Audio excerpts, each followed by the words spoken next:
마귀가 교회를 공격하고 성도를 공격하는 그 두 가지 방법에 대해서 어제 새벽에 말씀드렸습니다.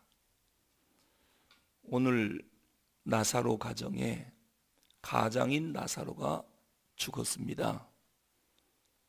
사람을 보내서 오빠가 죽으려고 하니까 예수님 빨리 오셔서 고쳐주십시오. 회당장 야이로의 딸이나 이 죽은 사람을 살리시는 것을 마르다와 마리아가 보고 아마 예수님이 우리는 특히 친한 사이니까 즉시 달려올 것이다, 그런 생각으로 기대하고 있었는데 예수님이 이틀이나 그곳에 머무르면서 안 갔습니다. 그래서 오빠가 죽었지요. 마르다와 마리아가 느낀 그 배신감이라고 그럴까요? 아마 상당히 상처가 컸을 겁니다. 예수님이 계셨으면 안 죽었을 텐데, 다른 집은 그렇게 연락만 받으면 신방을 잘 가더니 우리 집은 왜 안 오실까? 베다니에 올 때마다 밥은 우리 집에서 먹었잖아. 그리고 항상 우리하고 친한 체하고 친척보다도 더 가까이 지내는 그런 사이라고 하더니 막상 위기 당하니까 안 오셔. 속았다. 배신자. 이 아픔이 더 컸을 거예요. 오빠의 죽음도 가슴 아프지만 예수님이 자기들을 돌보지 않는다, 예수님의 속마음을 마치 읽은 것처럼 이 배신감. 여러분, 교회 안에도요, 사탄이 공격하면 배신감을 사람들이 느낍니다. 그러면 교회가 무너져요. 목사님이 어찌 나한테 그럴 수 있어? 목사님은 그러면 안 되지. 장로님들이 어떻게 그럴 수 있어? 권사가 돼갖고 어떻게 우리한테 이럴 수 있어? 이게 이제 다 배신감이거든요. 기대했던 것보다 나를 너무 섭섭하게 했다는 거지요. 이 마귀가 어떻게 해서든지 간에 성도들 마음에 배신감을 집어넣어주는 것. 그리고 두 번째는 낙심시키는 마음이라고 그랬죠. 이게 마귀가 주는 겁니다. 다 틀렸다. 이건 하나님이 오셔도 안 된다. 이건 끝났다. 나사로가 죽어서 장례식 치렀거든요. 뭐 죽기 전에 와서 살려줘야지. 이미 장례식 끝난 지가 며칠인데 이젠 와도 소용없다. 좌절감, 낙심감 다 틀렸다. 이런 마음을 갖게 만드는 것이 마귀다. 배신감, 낙심감. 이것이 인간관계에서, 교회에서 가장 큰 사탄의 시험이다, 말씀을 드렸습니다. 이 갈라디아서를 보면 요즘 수요일 날 강해하지 않습니까? 갈라디아 교회를 마귀가 무너뜨리려고 어떤 전략을 세우냐면요, 우선 지난 수요일도 말씀드렸습니다만 사도 바울의 사도권을 의심하게 만들어요. 너는 사도가 아니다. 뭔데 우리 앞에 서서 설교하느냐? 너 자격 없잖아. 계속 사도권을 걸고 시비를 걸고 의심하게 만들어요. 그리고 두 번째는 뭐냐면 바울이 전하는 말씀에 대해서 의심을 갖게 만들어요. 저 말 틀렸어. 아니야. 가짜야. 거짓말이야. 저렇지 않아. 이것이 교회를, 초대교회를 무너뜨리는데 가장 무서운 거거든요. 앞에 서 있는 목사가 목사 자격이 없는 사람이야. 저 사람 신학교 안 나왔어. 거짓말이야. 전부 거짓말이야. 다 학력이 위조된 사람이야. 목사권을 의심해요. 저 사람 목사고시도 안 봤어. 신학교도 어디 나왔다고 그래. 이렇게 해놓고 또 하나는 저 강대상에서 하는 설교가 다 거짓말이야. 다 틀려. 이렇게 막 소문내고 퍼치기 시작하면 목회 못하죠. 그리고 교인들이 다 흩어지지요. 그런 설교, 그런 사람 앞에서 신앙생활 할 수가 없거든요. 갈라디아 교회를 무너뜨리려고 사탄이 했던 일이 그겁니다. 사도권을 의심하고 말씀에 대해서도 의심하게 만드는 겁니다. 그래서 교회의 이 관계들을 전부 다 깨뜨리는 거예요. 목사와 성도와의 관계를 깨뜨리고 또 성도와 성도 간의 관계를 깨뜨리고 자꾸 이간질시키는 겁니다. 누군 이랬다, 뭐는 이랬다, 뭐는 이랬다. 다 거짓말이거든요. 어떻게 해서라도 관계를 깨뜨리고 파당을 만들고 분파를 만들려고 그래요. 이러면 교회가 시험에 들고 어려움을 당하게 되는 겁니다. 그래서 오늘 요한복음에서는 목자와 성도들에게 뭐라고 권면하느냐? 목자는 선한 목자가 되라. 왜요? 예수님이 나는 선한 목자다. 너희들도 선한 목자가 되라. 선한 목자는 양떼를 위하여 목숨을 버린다. 왜 선한 목자가 되어야 하느냐? 양들에게 믿음을 줘야 돼요. 양들이 자기를 인도하는 목자가 선한 목자가 아니다라고 하면 양들이 불안해서 어떻게 삽니까? 자기들을 위해서라면 목숨까지도 바칠 우리 목자다. 저 목자만 따라가면 푸른 풀밭이 나오고 맑은 샘물이 나온다. 이 믿음의 관계를 가져야 양떼들이 행복하지요. 그런데 선한 목자가 아니다. 우리를 악골골짝으로 끌고 간다. 분명히 따라가면 우리는 피해를 당한다. 죽는다. 그렇다면 목자와 양 사이에 신뢰감이 안 생기겠죠. 그래서 목자에게는 선한 목자가 되라. 그래서 양들로 하여금 신뢰감을 얻으라. 그리고 양들에게 또 주님이 권면합니다. 목자를 위해서 기도하고 순종하고 따르라. 이건 양떼들에게 주님이 하시는 말씀입니다. 갈라디아서 6장 6절에 보면 가르침을 받는 자는 말씀을 가르치는 자의 모든 말씀을 가르치는 자와 모든 좋은 것을 함께하라. 가르침을 받는 자는 말씀을 가르치는 자와 모든 좋은 것을 함께하라. 왜 이렇게 좋은 것이 있으면 함께하라고 합니까? 그래야 목자와 양 간에 신뢰감이 형성되기 때문입니다. 목자와 양 사이에 조금도 빈틈이 생기지 않게 하라는 거예요. 하나가 되지 않으면 그 사이에 마귀가 비집고 들어오기 때문에 목자와 양들 사이는 아주 단단하게 하나가 되도록 하라. 그래서 좋은 것만 있으면 함께 하라는 거예요.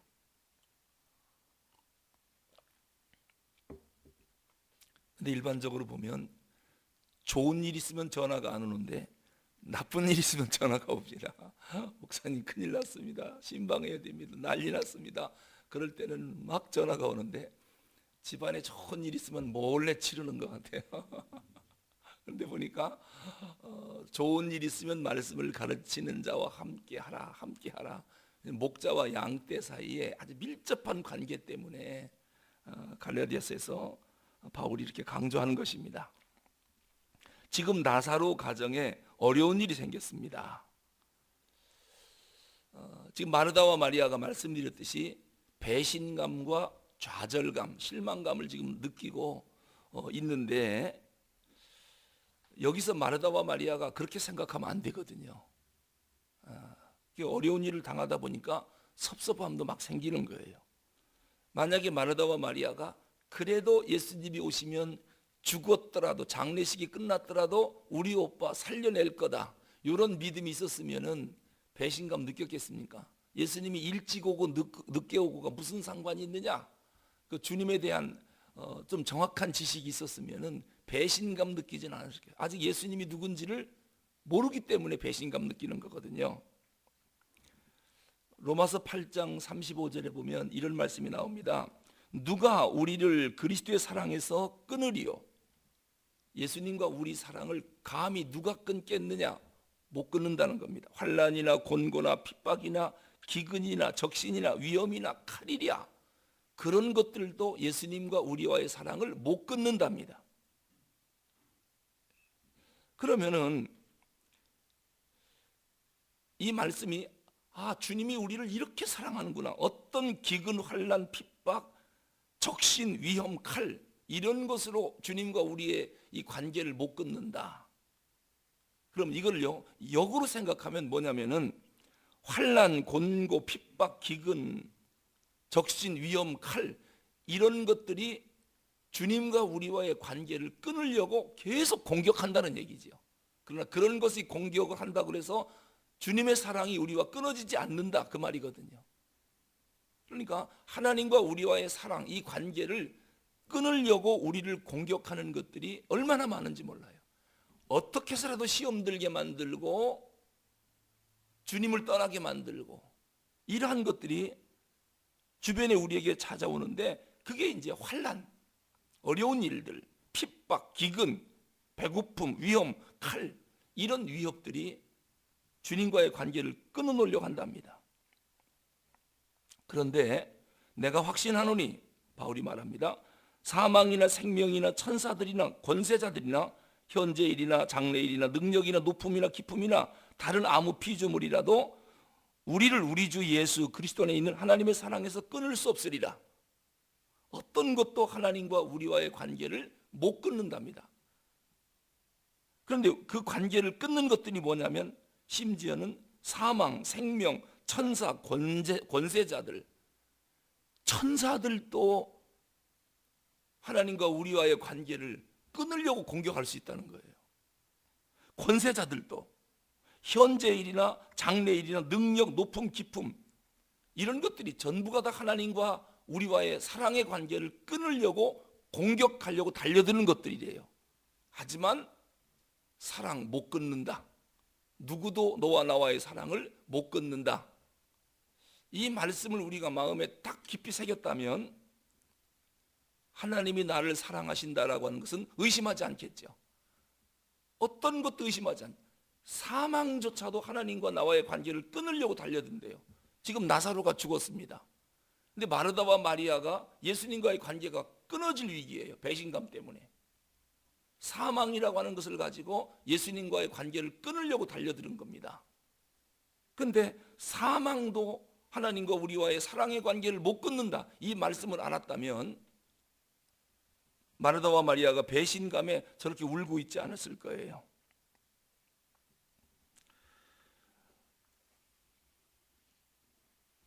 믿음이라고 하는 게 뭐냐면요, 어떠한 일이 있어도 하나님을 신뢰하고 끝까지 기다리는 기다림, 그게 믿음입니다.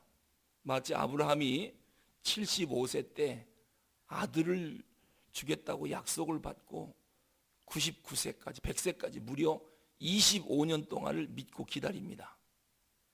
그것을 믿음이라고 그러죠. 25년 동안 아브라함이 당한 일들이 얼마나 많았겠어요? 환난이 있었겠죠. 곤고, 핍박, 여러 가지가 들이닥쳤겠죠. 시험 들 만한 일들이 왜 없겠습니까? 그런데도 아브라함은 하나님의 약속을 끝까지 붙잡고 아들을 줄 것을 믿었지요. 그게 믿음이지요. 끝까지 흔들리지 않고 기다리는 것. 물론 중간에 실수도 했습니다마는 하나님의 약속을 끝까지 믿고 기다리는 것. 그러니까 하나님 우리한테 요구하는 건 그겁니다. 하나님도 이 일은 어쩔 수 없다. 이걸 뭐 낙심이라고 하거든요. 그렇게 하지 말고 하나님이 나를 사랑하니까 약속을 붙잡고 한번 끝까지 참아봐라. 기다려봐라. 이제 믿음 있으면 기다리는 거고, 믿음 없으면 낙심하고 절망하는 거겠지요. 그러니까 환난, 이런 것들만 또 우리를 넘어뜨리는 게 아니라 천사들도 우리를 넘어뜨릴 수 있다라고 하는 거예요. 우리의 믿음을 버리게 만드는 것들이 내 주변에 얼마나 많은지 몰라요. 하지만 그럼에도 불구하고 하나님 말씀을 신뢰하고 붙잡는 것, 이것이 바른 신앙생활이다 라고 하는 것입니다. 지금 나사로가 병들어서 지금 죽게 생겼으니까 예수님 빨리 와주십시오. 그럼 즉시 뛰어가야 되는데 이틀이나 지체합니다. 분명히 예수님께서 이틀을 지체하신 이유가 있을 거예요. 사람들은 막 추측을 하지요. 지금 베다니로 가면 예수님을 잡아서 죽이려고 기다리는 사람들이 있는데 무서우니까 못 들어오는구나. 아무리 친한 친구 같은 나사로가 죽는다고 해도 자기 목숨이 더 무서우니까 자기 살려고 안 오시는구나 오해도 받았습니다.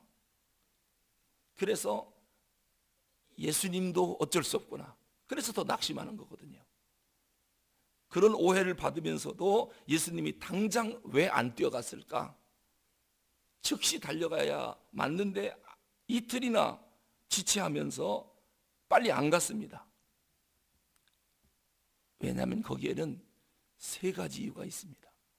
주님이 몰라서 안 간 게 아닙니다. 몰라서 죽도록 놔두고 장례 지르도록 그냥 놔둔 게 아니에요. 예수님이 이 나사로 사건을 통해서 뭔가를 가르쳐 주려고 하는 세 가지가 있습니다. 그래서 이틀을 유했는데 다음 시간에 말씀드리겠습니다. 기도하겠습니다. 하나님 아버지, 지금 마르다와 마리아 가정에 오빠가 죽는, 가장이 죽는 가정적 위기가 왔습니다. 근데 주님은 빨리 가시지 않아서 마르다와 마리아가 배신감과 그리고 절망감, 좌절감 때문에 울고 있습니다. 믿었던 예수님이 돕지 않았기 때문에 하나님의 사랑, 주님의 사랑에 대해서도 지금 의심을 하고 있고 관계가 깨어질 지경입니다. 주님, 우리가 신앙생활하는데 주님과 우리와의 사이를, 또 성도와 성도들 간의 사이를 배신감과 좌절감과 이간질을 통해서 분열시키게 하려고 하는, 교회를 흔들려고 하는 그러한 악한 마귀의 역사들이 쉬지 않고 있다는 것을 한시도 잊지 않게 해주시고, 어떠한 순간에도 하나님이 우리를 사랑하는 그 사랑에는 의심하지 않게 하옵소서. 성도들과의 관계에 서로가 서로를 의심하지 않게 하옵소서. 믿고 신뢰할 수 있는 믿음의 관계가 될 때 교회가 건강해지고 믿음의 역사를 우리가 보게 될 줄로 믿습니다. 오늘 나사로 가정을 향하여 주님께서 중요한 것을 알려주려고 이틀을 유했는데, 그 주님의 마음을 안다면 이렇게 배신감으로 스스로 무너지지는 않았을 것이옵나이다. 주님에 대한 정확한 지식을 갖게 하시고 어떠한 순간에도 배신감이나 좌절감으로 넘어지지 않는 그러한 저희들이 되게 하여 주시옵소서. 하나님을 신뢰합니다. 오늘도 우리가 믿는 주님 앞에 기도하러 새벽을 깨웠사오니 이 새벽 우리가 기도하는 모든 기도를 주님이 들으시고 반드시 응답하여 주시옵소서. 우리 주 예수 그리스도 이름으로 기도하옵나이다.